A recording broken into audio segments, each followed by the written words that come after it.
কবি শুভ্রা ঘোষের কলমে প্রিয় নেতাজি, প্রিয় নেতাজি, প্রিয় নেতাজি, প্রিয় নেতাজি। অনেকদিন ধরেই চিঠি লিখব ভাবছিলাম, কিছুতেই আর হয়ে উঠছিল না।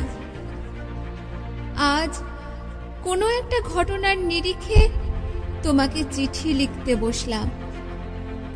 ছেলেবেলায় আমাদের দোতলার ড্রয়িং রুমে তোমার ছবি, জন্মদিনে পেতাম বই, সেখানেও তুমি। বাবার গল্পে তোমারই বীরত্ব, দেখতে দেখতে শুনতে শুনতে